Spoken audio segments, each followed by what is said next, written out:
नमस्कार, नमस्ते बिहार देख रहे हैं आप और आपके साथ मैं हूं सोनाली सिंह। बुलेटिन की शुरुआत करेंगे और इस वक्त की बड़ी खबर पटना से सामने आ रही है, जहां पर बीपीएससी पेपर लीक मामले की जांच तेज कर दी गई है। आपको बताते चले कि आर्थिक अपराध इकाई की टीम इस पूरे मामले की जांच कर रही है। तो ये बड़ी खबर, बड़ी जानकारी आपको दे रहे हैं। बीपीएससी पेपर लीक मामले की जांच तेज कर दी गई है।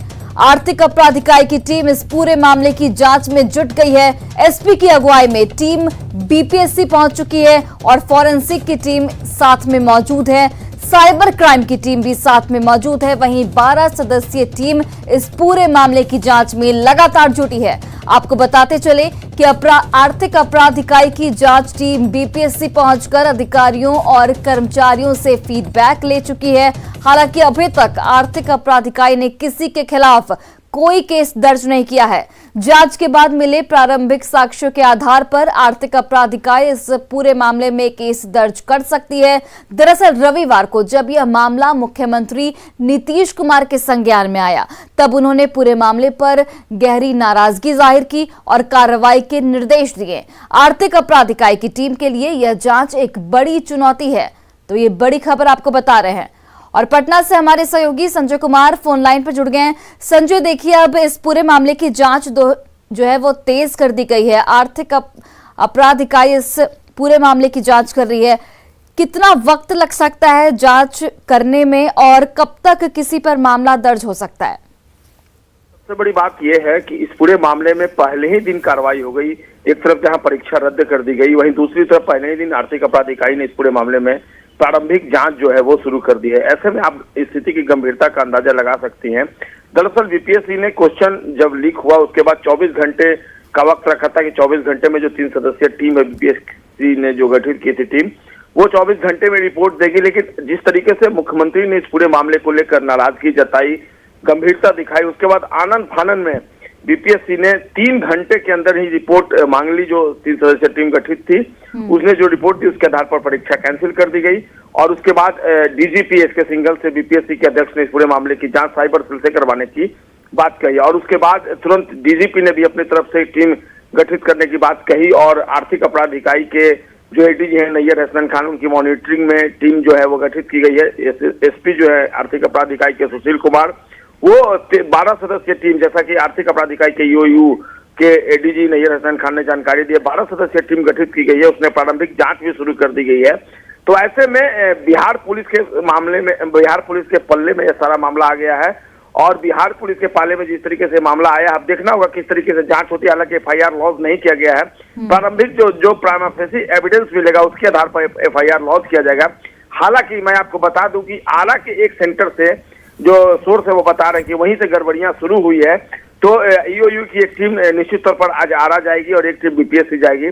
प्रारंभिक जांच के बाद इसमें एफआईआर भी लॉन्च किया जाएगा और साफ शब्दों में डीजीपी और आर्थिक अपराध इकाई के जो यू के जो एडीजी है उन्होंने कहा कि जो भी लोग इसमें संलिप्त पाए जाएंगे उनके खिलाफ कड़ी कार्रवाई की जाएगी। सबसे बड़ी बात यह कि आयोग भी मानता है कि ये जो कार्रवाई होगी उससे आयोग को भी सबक मिलेगा और एक नजीर पेश की जाएगी ताकि आगे से इस तरह की किसी तरह की कोई जो धांधली है, जो गड़बड़ी है वो सामने नहीं आ सके। दरअसल बिहार लोक सेवा आयोग ने पहली बार अनुमंडल स्तर पर सेंटर का गठन कर दिया था। पहले जिला मुख्यालयों में सेंटर जरूर होता था, लेकिन इस बार आवेदक जो अभ्यर्थी थे वो काफी अधिक संख्या में थे, इसलिए अनुमंडल स्तर तक जो सेंटर बनाए गए उसके बाद इस तरह की गड़बड़ियां सामने आई हैं। जी सोनाली। चलिए संजय, बहुत बहुत धन्यवाद तमाम जानकारियों के लिए। और देखिए, पेपर लीक पर डीजीपी का बड़ा बयान सामने आया है। दोषियों के खिलाफ सख्त कार्रवाई की जाएगी। डीजीपी की ओर से ये बड़ा बयान दिया गया इस पूरे मामले को लेकर। जल्द पूरी होगी पेपर लीक की जांच, डीजीपी की ओर से ये भी बयान दिया गया है। वहीं डीजीपी ने ये भी कहा है कि अभ्यर्थियों को पूरा न्याय मिलेगा। तो ये बड़ी खबर आपको बता रहे हैं। इस पूरे मामले को लेकर डीजीपी का ये बड़ा बयान सामने आया है। बहुत ही जल्दी इस जांच को करेंगे। हम सबका ये उद्देश्य है कि जो बिहार के नौजवान हैं और जो बाहर से भी लोग जो आए हैं, उनका विश्वास जो व्यवस्था है उसमें बिल्कुल नहीं टूटना चाहिए। उनका विश्वास हमेशा अडिग रहना चाहिए ताकि वो लोग अपने कैरियर के प्रति जो है जो मेहनत करके अपना करना चाहते हैं वो करें और हम सब उनको सहयोग करेंगे। इसीलिए ये जरूरी है कि इस पूरे प्रकरण की जांच बहुत ही जल्दी, बहुत गहराई से और जो भी इसके अंदर दोषी लोग हैं उनको गिरफ्तार करके सख्त से सख्त कार्रवाई उनके ऊपर की जाए। और देखिए, बिहार प्रशासनिक सेवा यानी कि बीपीएससी परीक्षा का पर्चा लीक होने के बाद 67वीं पीटी परीक्षा को रद्द कर दिया गया। पेपर लीक मामले की जांच के लिए 24 घंटे का समय दिया गया था, लेकिन जांच टीम ने 3 घंटे में ही रिपोर्ट सौंप दी और परीक्षा को रद्द कर दिया गया। इस रिपोर्ट को देखिए। न्यूज 18 की खबर का बड़ा असर हुआ।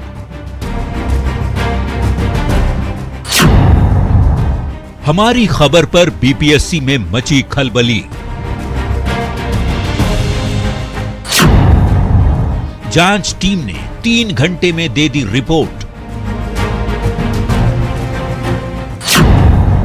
67वीं बीपीएससी की पीटी परीक्षा रद्द। सोशल मीडिया पर वायरल इस प्रश्न पत्र को देखिए। ये बिहार पब्लिक सर्विस कमीशन की प्रारंभिक परीक्षा का प्रश्न पत्र है, जो परीक्षा शुरू होने से पहले ही वायरल हो गया था।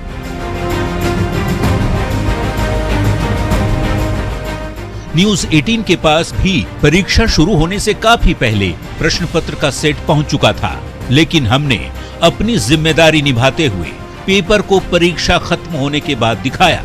वायरल लीक प्रश्न पत्र के सभी 150 प्रश्न ओरिजिनल प्रश्न पत्र से हूबहू मैच कर गए। आप लोगों की परीक्षा हो गई। ये 67वीं का जो कुछ सवाल है हमारे पास, ये जरा देखिए और बताइए कि क्या यही आपके पास पूछा गया है। सवाल है कि बिहार भारतीय संविधान का अनुच्छेद 300 किससे संबंधित है। क्या ये सवाल है? बिल्कुल बिल्कुल, यहाँ आप देख भी सकते हैं। ये वो क्वेश्चन पेपर है और ये क्वेश्चन ये जरा देखिए, ये जरा देखिए कि ये सवाल जो है वो यहाँ पे है। दूसरा सवाल है कि बिहार में न्यायिक प्रणाली किस पर आधारित है। देखिए ठीक उसी रूम में यहाँ पे देखिए, बिहार में भारत में न्यायिक प्रणाली किस पर आधारित है। तीसरा जो वायरल सवाल है कि किस राज्य में पहला लोकायुक्त जो है स्थापित हुआ था, वो देखिए ठीक है, तीसरा सवाल जो है वो यहाँ पे है। कहने का मतलब यह है कि जो सेट है सी वो वायरल हुआ है। प्रश्न पत्र लीक होने के बाद बीपीएससी में हड़कंप मच गया। आनन फानन में 3 सदस्यीय जांच टीम का गठन कर दिया गया। जांच टीम को 24 घंटे में रिपोर्ट सौंपनी थी, लेकिन इस टीम ने 3 घंटे के भीतर ही अपनी रिपोर्ट सौंप दी। आयोग के अध्यक्ष आर.के. महाजन ने जांच कमेटी की रिपोर्ट के बाद मामले की सत्यता को देखते हुए परीक्षा रद्द करने का फैसला लिया है, जिसके बाद अब पूरे मामले की जांच अब साइबर सेल करेगी, जिसको लेकर आयोग ने डीजीपी बिहार से भी पत्र लिखा है कि अब आयोग नहीं बल्कि पूरे मामले की अब जांच साइबर सेल करेगी। हाल के वर्षों में शायद ही कोई परीक्षा हुई हो जिसकी विश्वसनीयता पर सवाल न उठा हो। प्रश्न पत्र लीक होने के कारण पिछले कुछ सालों में 1-2 नहीं कई परीक्षाएं रद्द हो चुकी हैं। बीपीएससी ने परीक्षा को रद्द कर दिया है, लेकिन प्रश्न पत्र लीक कांड के गुनहगारों का तुरंत पता लगाया जाना चाहिए। नीचे से ऊपर तक जो भी दोषी हैं, उन्हें सलाखों के भीतर पहुंचाया जाना चाहिए, नहीं तो बिहार की परीक्षा व्यवस्था पर छात्रों का भरोसा पूरी तरह से उठ जाएगा। न्यूज 18 के लिए पटना से रवि एस नारायण और रजनीश कुमार की रिपोर्ट। और देखिए, पेपर लीक होने के बाद बीपीएससी की 67वीं पीटी परीक्षा को रद्द कर दिया गया है, लेकिन एक तस्वीर देख लीजिए, जिसे देखकर आप भी यही कहेंगे कि अगर इस ढंग से बीपीएससी की परीक्षा होगी तो लोग बीपीएससी पर भरोसा कैसे करेंगे। किया जाए और सारे गवर्नमेंट ऑफिशियल और हम लोगों को आधा घंटा से वेट सबसे बड़ा की जाए, बंदे 2 दिन से ट्रैवल करके आ रहे हैं। लटकाने, अटकाने और भटकाने के लिए बदनाम बीपीएससी के रिकॉर्ड में 2 और काले धब्बे जुड़ गए। पहले प्रश्न पत्र लीक को लेकर बीपीएससी की छीछा लेदर हुई, तो आरा में सेंटर पर धांधली को लेकर अभ्यर्थियों ने जमकर बवाल काटा। आरा के वीर कुंवर सिंह कॉलेज सेंटर पर पेपर मिलने में देरी पर अभ्यर्थियों ने हंगामा शुरू कर दिया। अभ्यर्थियों का आरोप है कि सेंटर मैनेज था और कुछ अभ्यर्थियों को समय से पहले ही मोबाइल के साथ खास कमरे में बिठाया गया, जबकि बाकी हॉल में अभ्यर्थी पेपर मिलने का इंतजार कर रहे थे। हॉल नंबर 1 और हॉल नंबर 2 में ओएमआर भी दे दिया गया था और क्वेश्चन पेपर भी दे दिया गया था और बच्चे क्वेश्चन सॉल्व भी कर रहे थे। तो उनको बच्चों को देख करके ये गुस्सा आया कि बाकी के हॉल में क्यों नहीं, यहाँ पे क्यों। जब हम लोग जो हैं और भी बहुत सारे बच्चे प्रिंसिपल से जब बात करने के लिए गए तो प्रिंसिपल बात करने के लिए तैयार ही नहीं थे। अभ्यर्थियों का आरोप है कि दूसरे कमरे में परीक्षा का विरोध करने पर सेंटर के स्टाफ ने उन्हें फंसाने की धमकी दी और हाथापाई भी की। इसी दौरान हंगामा कर रहे अभ्यर्थियों ने पहले से परीक्षा दे रहे अभ्यर्थियों के पेपर भी फाड़ दिए और गेट पर जाकर हंगामा करने लगे। तो दो room with closed window and door, पूरा एग्जाम लिया जा रहा है। 12 से पहले से पेपर हो रहा है, हमारी सीट भी नहीं बची है। हम लोगों ने मांग किया ये क्या चल रहा है, तो वहाँ के टीचर, मेरे पास प्रूफ है, वीडियो भी है, उन्होंने हाथापाई किया हम लोगों के साथ। सीट नहीं दिया। जो मेन अधिकारी है वो बोलता वायरल हुआ, तुम्हारे लिए हुआ है, बताइए बच्चों के लिए वायरल हुआ है। पेपर वायरल भी हो गया।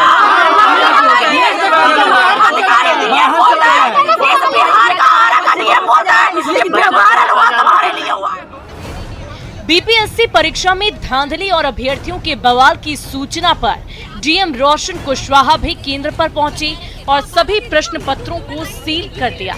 अभ्यर्थियों को ठोस कार्रवाई का भरोसा दिलाया। सभी जो भी कैंडिडेट्स हैं जिनको कोई इशू हुआ है वो अपना लिखित आवेदन दे दें, सभी कंपाइल करके हम जिला से हम लोग बीपीएससी को देंगे। अंतिम जो निर्णय होगा आयोग की तरफ से लिया जाएगा, उसके हिसाब से सभी बच्चों को या जो भी कैंडिडेट्स उनको बता देंगे। फिलहाल वीर कुंवर सिंह कॉलेज सेंटर पर धांधली के मामले में डीएम ने अभ्यर्थियों से लिखित शिकायत मांगी है। वहीं पूरे मामले की जानकारी बीपीएससी को भी दे दी गई है। यानी एक बार फिर बीपीएससी अभ्यर्थियों का भविष्य जांच के पेच में फंस गया है। न्यूज़ 18 के लिए आरा से हिमांशु प्रवीण के साथ पटना से संजय कुमार की रिपोर्ट। कार्रवाई की जाए, बंदे दो दिन से ट्रेवल करके आ रहे हैं। और इसी बीच बड़ी खबर आपको बता रहे हैं मुजफ्फरपुर से, जहां पर बदमाशों ने एक डॉक्टर को गोली मारी है। तो ये बड़ी खबर मुजफ्फरपुर से, जहां पर बदमाशों ने डॉक्टरों को गोली मारी। साहिबगंज ब्लॉक के पास गोलीबारी के इस वारदात को अंजाम दिया गया है। देर रात बदमाशों ने गोली मारी है। आपको बताते चले कि डॉक्टर विवेक जो है वो क्लिनिक से वापस अपने घर लौट रहे थे और उसी दौरान अपराधियों ने उन्हें गोली मारी। फिलहाल डॉक्टर की हालत गंभीर बताई जा रही है और उन्हें फिलहाल अस्पताल में इलाज के लिए भर्ती कराया गया है। तो ये बड़ी खबर आपको बता रहे हैं मुजफ्फरपुर से, जहां पर बदमाशों ने एक डॉक्टर को गोली मार दी है। साहिबगंज ब्लॉक के पास गोलीबारी के इस वारदात को अंजाम दिया गया। क्लिनिक से जब डॉक्टर विवेक घर लौट रहे थे उस वक्त ये घटना हुई और फिलहाल डॉक्टर की हालत गंभीर बनी हुई है। अस्पताल में उनका इलाज जारी है।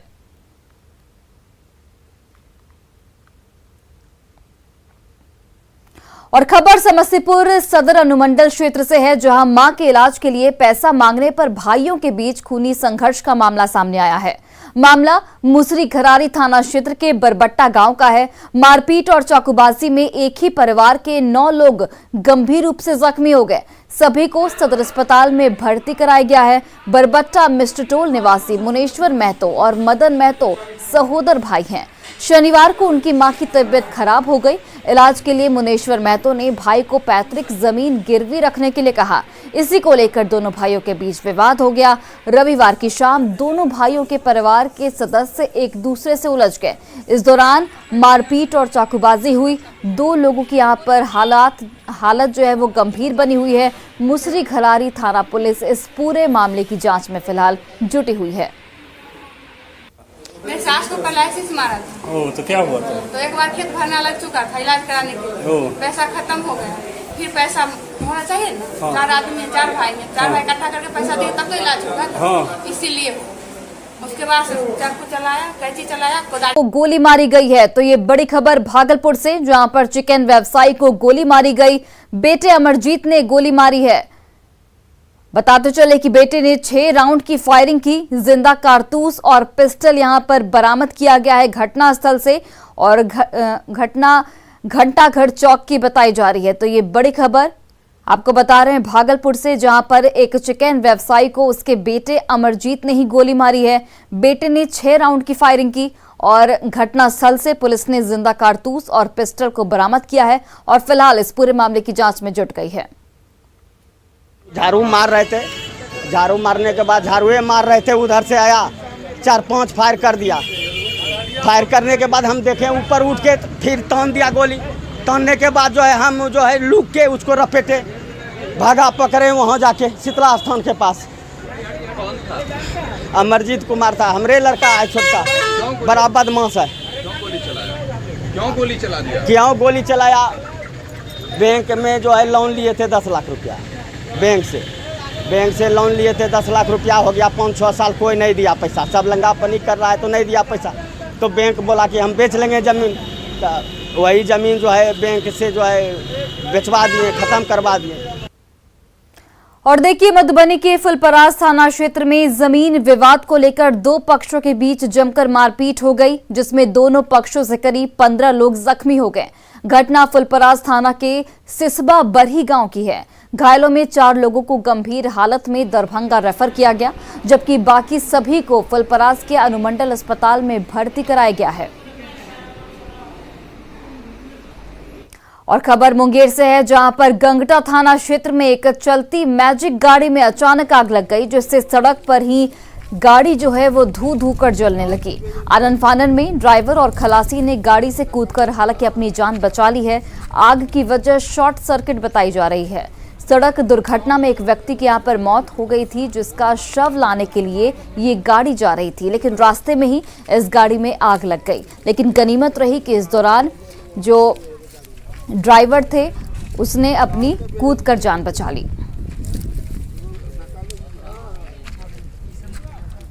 और बीजेपी से राज्यसभा सांसद सुशील कुमार मोदी ने ट्वीट कर गिनाया कि बीजेपी ने ब्राह्मण और भूमिहारों के लिए क्या कुछ किया है। सुशील मोदी ने ट्वीट किया है कि ब्राह्मण भूमिहार समाज को भाजपा ने हमेशा यथोचित सम्मान दिया है।